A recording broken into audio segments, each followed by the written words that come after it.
Afwan, izin bertanya. Baik, silakan. Suami pernah berjanji untuk tidak melakukan satu hal pada istrinya dengan ucapan apabila terjadi lagi hal yang sama di kemudian hari, jatuh talak 3 saya untuk kamu. Waduh. Itu kalau di apa? Drama-drama langsung ada kilatnya. Gitu ya. Semoga Allah memberikan kemudahan pada kita semua. Dan qadar Allah, terulang kembali perbuatan suami yang sama, apakah jatuh talak 3 pada istri? Baik, kondisi 1, menurut suami ketika ia mengucap janji tersebut dalam kondisi terpaksa karena tidak mau kehilangan istri. Bagaimana tidak mau kehilangan istri tapi ditalak? Kumaha teh. 2, belum pernah ada kata talak 1 atau 2 sebelumnya. Baik, objektifnya bahwa teman kita bertanya, suami menyampaikan satu janji kalau terjadi satu peristiwa maka talak 3 jatuh kepada istrinya. Kemudian terjadilah peristiwa itu, apakah otomatis kemudian talak 3-nya kemudian jatuh dalam kondisi suami pun menyampaikan itu dalam keadaan sangat terpaksa, bukan dari kesadaran yang sepenuhnya dan belum ada talak 1 atau 2 sebelumnya. Baik, kita rujuk dulu kepada keterangan Rasulullah SAW yang terdapat di antaranya dalam hadis riwayat sahabat Abu Hurairah. Ya, sahabat Abu Hurairah radhiyallahu taala anhu. Ya, ini nama aslinya Abdurrahman bin Sakhr. Saya sudah pernah sampaikan kisahnya. Abdurrahman bin Sakhr, ya. Karena beliau itu perawat kucing yang baik, ya, seperti ayah merawat anaknya. Jadi pernah menemukan anak kucing kecil liar dipelihara oleh beliau.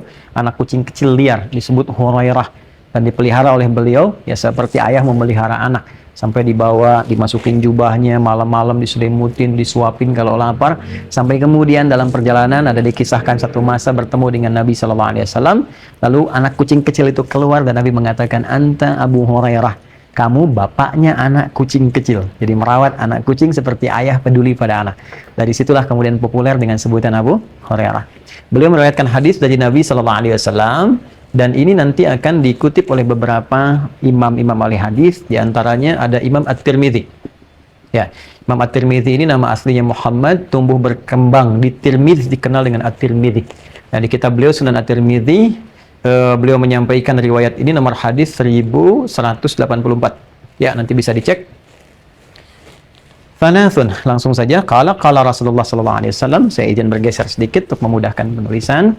Ya, thalathun, ya, jidduhunna jiddun. Ini sangat populer sekali ya di sini. Jidduhunna jiddun wa hazluhunna, ya, wa hazluhunna jiddun. Hati-hati ya. Thalathun ada 3 hal. Hati-hati, ada 3 hal. Jidduhunna jiddun. Kalau ini serius dilakukan, maka hukumnya jadi serius. Nah, ini sudah biasa ya. Jadi kalau serius dilakukan, maka dianggap serius, berlaku hukum. Wahazluhunna, dan kalaupun bercanda bukan serius tapi dilakukan jiddun, tetap dihukumi oleh syariat menjadi serius. Hati-hati nih, ya, ini sangat unik. Ada satu hukum dalam syariat tentang 3 persoalan yang kalau Anda kerjakan baik serius ataupun canda, hukumnya tetap serius. Artinya terjadi hukum di dalamnya. Ya, 1, an-nikah. Awas, hati-hati nih. Ya, nikah. Kemudian at-talaq, yang kedua talak, cerai. Kemudian yang ketiga, raj'ah. Ini semua dalam hukum munakahat, hukum bab tentang pernikahan. Jadi 1, an-nikah. Hati-hati, nikah. Ya, kalau sungguhan sudah jelas kan, ada saksi, kemudian ada maharnya, ada walinya dan sebagainya, itu serius. Tapi yang kadang sering tidak disadari, hati-hati. Teman-teman misalnya yang bikin tentang sinetron, tentang drama, film, terus ada adegan pernikahan tuh. Awas tuh. Kalau kemudian walaupun canda tapi terpenuhi semua syarat-syaratnya, qadarullah yang main itu walinya ada misalnya kan, maharnya ada, terus disebutkannya namanya lagi langsung misalnya ya, fulanah binti fulan mas kawin sekian, walaupun canda di situ ya, sifatnya sedang membuat satu hal untuk tayangan, tapi kalau dikerjakan itu bisa jadi serius. Ya, karena itu saya sering sarankan kalau nanti ada adegan-adegan demikian, disamarkan atau tidak disempurnakan kalimatnya sehingga tidak menjadi serius dalam hukum syariat. Ya, awas, hati-hati loh, ini kan cuma bercanda, ya, bukan sekedar canda, tapi mesti dilihat dampaknya dalam persepsi syariat. Ya, semua boleh punya pandangan, tapi syariat, hukum Islam juga punya pandangan dan punya penilaian-penilaian tertentu. Jadi kalau nanti teman-teman yang bikin acara-acara tertentu, ada film, ada drama, ada macam-macam, Ya, saran saya jangan disempurnakan seutuhnya kalimatnya atau nama-namanya disamarkan sehingga tidak langsung menuju kepada personal yang bersangkutan.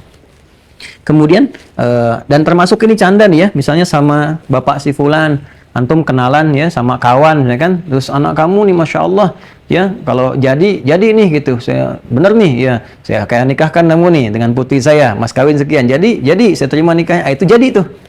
Ya, makanya hati-hati ya, hati-hati gitu dengan ini, canda bisa jadi serius. Kemudian talak.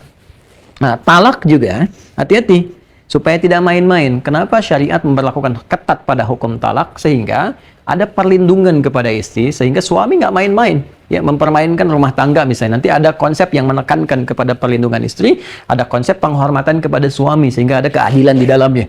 Ya, jadi istri pun di sini dipagari, dikuatkan, dilindungi oleh syariat hukum Islam sehingga derajatnya terangkat, diberikan kemuliaan. Suami sekalipun pemimpin diberikan batasan-batasannya, di mana harus tegas, di mana mesti dilarang, di mana diminta menyayangi, menghormati, mengayomi dan sebagainya.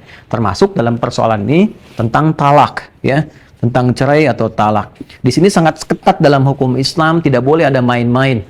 Ya, karena ini terkait dengan perasaan, terkait dengan kekuatan, terkait dengan dampak. Ya karena itu dalam Islam saking ketatnya ya pengetatan dan perlindungan terhadap istri dalam kehidupan rumah tangga, maka talak pun tidak boleh dipandang sepele. Ya jangan main-main, kalau kamu sampaikan main-main dihukumi serius. Ya hukum yang diterapkan dengan keseriusan itu untuk membuat sebuah ketegasan sehingga suami tidak mempermainkan keadaan itu untuk sengaja berbuat talak. Ya, dan di antara turunan ini pun Islam memberikan hukum yang ketat. Dilihat dulu apakah orang itu serius dalam mengucapkan dengan kesadaran sepenuhnya. Kan? Walaupun nanti diikat di sini dengan hukum canda, seriusnya diikat dengan sadar. Ya. Sadar misalnya. Sehingga nanti ada perdebatan di antara para ulama, kalaupun canda tapi sadar, jadi. Tapi kalau misalnya di luar kesadaran, ya, sedang kondisi tertentu atau misalnya mohon maaf sedang mimpi tiba-tiba saya talak kamu gitu kan. Nah, ini tentunya tidak masuk dalam kategori hukum karena di luar kadar kesadaran. Tapi kalau dia menyampaikan dalam aspek kesadarannya, nah, serius ataupun canda, itu bisa menjadi hukum. Ya, kemudian yang kedua, tidak sembarangan dalam memberikan hukum talak langsung pada tahap yang tertinggi. Ya, kan ada nanti tahap talak yang 1, talak 2, talak 3. Itu pun bukan permainan, teman-teman sekalian. Ingat betul ya. Jadi talak itu solusi terakhir dari syariat untuk menyatukan. Asalnya bukan memisahkan. Ya, asalnya bukan memisahkan. Jadi diberi kesempatan untuk sadar kembali ya akan rencana kehidupan berumah tangga, tentang hikmah berumah tangga, tentang kasih sayang yang telah dijalin. Jadi diberikan solusi sampai 3 kali. Ya kan? Jadi pertama ini sampai diberi kesempatan untuk balik lagi 3 kali masa suci kan? Kalau suami pengen balik di situ segera untuk kembali lagi ya tanpa diikat oleh akad kembali. Ya, jadi ini sebenarnya solusi untuk memikirkan lagi, merenungkan lagi. Awalnya bukan konsepsi yang diarahkan untuk memisahkan, lebih untuk menyatukan sebagai bagian solusi terakhir. Nanti kalau satu misalnya, ya belum juga selesai, rujuk, tapi terjadi lagi, kasih kesempatan kedua. Ya kan? Kedua nanti sudah bagus, tapi terjadi situasi lagi. Nah, baru pada yang ketiga. Yang ketiga lebih ketat lagi. Kalau terjadi talak yang ketiga, maka tidak boleh menikah lagi dua itu kecuali dua pasangan itu sudah menikah dulu dengan pasangan yang lainnya. Sebagai pelajaran besar supaya tidak main-main dalam rumah tangga. Itulah pengetatan dan keindahan hukum Islam dalam memberikan perlindungan pada bab rumah tangga. Ya karena itu, bagi seseorang yang langsung mengucapkan pada istrinya, saya talak kamu 3 kali langsung. Bahkan saking kesalnya ada yang mengatakan, saya talak kamu 3 gunung sekaligus. Saya talak kamu 1000 kali. Nah itu dianggap oleh para ulama tidak berlaku langsung talak 3, tapi baru dianggap sebagai talak yang pertama saja. Syaratnya tadi, jika dilakukan ada unsur kesadaran, walaupun di situ sadar di sini misalnya dalam keadaan dia sedang, mohon maaf ya, apakah misalnya ada candakah di situ, atau misalnya dalam suasana marahkah, kenapa Anda tidak bisa mengontrol suasana itu? Yang penting Anda sadar dalam mengucapkan itu. Ya, sadar terjaga maksudnya. Jadi kalau ada tadi ucapan dalam kasus demikian, maka dalam syariat dihukumi bahwa talaknya jatuh talak 1. Ya. Dan tadi Masya Allah di situ saya dapat kalimat yang menggembirakan. Dalam arti ada kasih sayang gitu kan. Walaupun ini kontradiktif, sayang kok nalak gitu kan. Nah kenapa tidak memberi pelajaran yang lain, tidak harus dengan mengeluarkan kata-kata itu. Kan bisa misalnya, Mama kalau sekali lagi begitu ya, uang belanja Papa kurangin. Kan bisa begitu. Ya. Atau Mama nanti uang belanjanya Papa tahan selama sebulan. Nanti yang belanja siapa? Papa, misal gitu ya. Nanti bisa dengan cari demikian. Jadi tidak harus kemudian Anda langsung keluar kata-kata yang justru mencederai kehidupan rumah tangga. Jadi kontraproduktif. Satu sisi Anda mencintai pasangan Anda, tapi sisi lain Anda mengeluarkan kalimat yang bisa memisahkan Anda berdua. Ya, karena itu akan lebih baik kalau Anda kembali ke solusi Al-Quran. Di surah keempat, An-Nisa, di ayat 34 sampai 35. Ya, di mushaf standar paling kiri, sebelah atas sampai ke tengah. Ya, jadi jelas Allah menyampaikan pertama hak laki-laki, kemudian hak perempuan seperti apa. Setelah itu kalau ada kejadian-kejadian begini persoalannya. Ar-rijalu qawwamuna 'alan nisa bima faddalallahu ba'dhum 'ala ba'dhin wa bima anfaqu min amwalihim. Ya Allah memberikan kedudukan pada laki-laki jadi pemimpin, pengayom di rumah tangganya, pelindung, ya, dan diberi bekal oleh Allah. Ini loh bekal untuk bisa kekuatan mencari nafkah. Sehingga dengan itu disetting, ya, diset oleh Allah di rumah tangganya, laki-laki punya wibawa, punya keberanian, punya mengarahkan dan sebagainya. Nanti istri punya potensi yang lain. Ya, fasalihatu qanitatun hafidhatul lil ghaibi bima hafizallah. Nah, kemudian setelah itu apa yang terjadi? Kalau khawatir terjadi persoalan-persoalan, kata Allah, buruknya komunikasi, ada persoalan-persoalan yang nggak nyaman, maka setelah itu coba saling merenungkan dulu. Fa'idhuhunna, saling curhat. Jadi bukan curhat pada orang lain, apalagi curhat di media sosial. Nggak nyangka ya, tuh, nyangka kan? Nah, akhirnya muncullah kemudian Anda bikin statusnya di Chicago, ya komen di Chicago kan bisa muncul gitu. Jadi hal-hal demikian lebih baik curhat bersama aja, diskusi bareng-bareng, ngobrol. Bahkan di ayat ke-35 ya jelas disampaikan fa in khiftum shiqaqa bainihima fab'athu hakaman min ahli wa hakaman min ahliya. Ya kalau nggak bisa menyelesaikan sendiri ya undang yang menurut Anda bisa dipercaya dari pihak ketiga. Ya paling minimal keluarga dari si siapa, keluarga dari suami siapa, dudukan persoalannya. Ya, kalau nggak bisa duduk ya sambil rebahan gitu kan, dan seterusnya. Jadi saya ingin katakan bahwa solusi di Al-Quran itu sangat indah. Tidak harus Anda mengeluarkan sesuatu karena emosi. Ya, dan yang terakhir adalah roja'ah. Persoalan untuk rujuk. Jadi rujuk itu juga ada persoalan disampaikan, saya pengen rujuk ya. Kita ketemu lagi misalnya malam ini kita ketemu bareng-bareng, bisa nyaman lagi, gabung lagi, itu sudah dianggap rujuk. Jadi saya kira yang pertama yang jadi pelajaran ya untuk saudari kita dan keluarganya, pertama berbahagia bahwa Masya Allah masih menghunjam rasa cinta dalam jiwa suaminya.